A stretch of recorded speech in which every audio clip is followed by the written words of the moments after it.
Hi folks, and welcome back to Meaningful Money.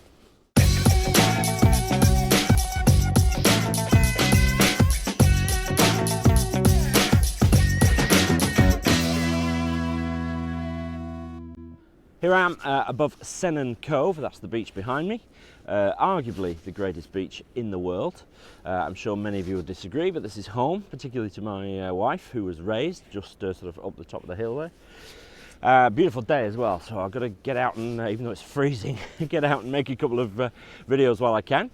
So we're carrying on talking about the retirement options, the kinds of income options available to you, and the pros and cons of each. So we've talked about doing nothing, that's a very valid option. We've talked about lifetime annuities and fixed term annuities, so we need to round off the little annuities bit now with investment-backed annuities. As ever, before I get into that, my good friends down here they are, put my hand just on top of them here.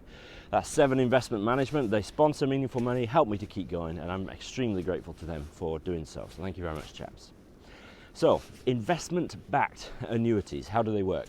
Well, they're usually lifetime-based rather than fixed-term annuities, so you make your decisions and you let them run for the rest of your life. And what you do is you set an assumed growth rate for the underlying investment. Now, it's important to know that you don't sort of actually have your money anymore. This is an annuity, remember, so you've handed over your fund to the insurance company in return for this income for life. But as part of setting it up, you assume a growth rate, say 4%, 5%, 6% a year, something like that. And that growth rate, along with all the other options you choose and what gender you are and how old you are and things like that, that growth rate will sort of inform what level of income you get given by the insurance company. And the idea is, as long as the underlying investments meet that investment sort of assumed growth rate, then your income will stay the same. If they exceed it, your income will go up, and if they don't meet that expectation, your income will go down. All right, pretty much straightforward. Excuse me.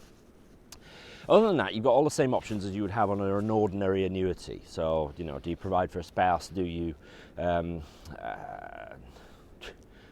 see, the options just go out of my mind. Do you, yeah, a little bit of a frog in the throat as well. Do you provide for a spouse? Do you have a minimum payment period? Things like that. Okay, pros and cons. So it's time for me to scooch across and bring a graphic in. There we go, right at the end. So, pros and cons. Firstly, you get access to your tax-free cash, like you do with all pension options, really, because you are retiring your pension. Moving it from pre to post-retirement, you get to take 1/4 of the lump sum as a tax-free cash. Your income can increase, definitely a positive point. Okay. You also get some flexibility should your circumstances change in the future. It is possible with some investment-backed annuities for you to sort of reapproach the insurance company and say, I want to reduce my income expectation, and they will recalculate it. Your income will go down. They will recalculate it though and tell you what that figure will be. I had a conversation a few months ago with a client who wanted to do exactly that. He thought that his assumptions were now more higher than they should be, more higher. They are now higher than they should be, and so he wanted to adjust them down and was prepared to take the hit in income. So there's some flexibility built in there. And within reason, you can choose your income level because there's this sort of final variable of the assumed growth rate. If you set that really high, then your income will be higher to start with, but of course your chances of meeting that assumed growth rate are much smaller, and therefore your income is likely to go down, possibly considerably, in future.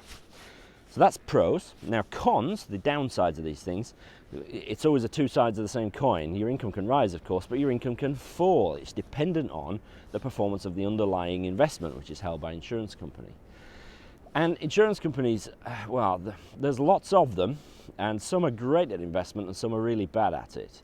So it depends on the kind of investment you choose. Most investment-backed annuities are in with profits funds, which I haven't got time to go into now, but it's a kind of smoothed version of stock market investment. Nobody really knows what goes on under the bonnet, really. But instead of seeing the sort of jagged ups and downs of the stock market day to day, you just get an annual bonus or not. So depending on what options you choose, some life companies are great at with profits investments and some are really bad at it. So this is definitely a good area to get advice on, because a good advisor will know which companies are good and which are not. And like all annuities, they're pretty rubbish value for money if you die early, notwithstanding the fact that you may have put some protection on there, like guarantee rates or spouse's pension, things like that. So those are your pros and cons. Now, who might have an investment-backed annuity? Who are the takers for these sorts of things? Well, people now who are much more prepared to take risks, particularly with their income, okay? Not with the fund, remember, you don't have the fund. The only risk you're taking is will your income go up or down?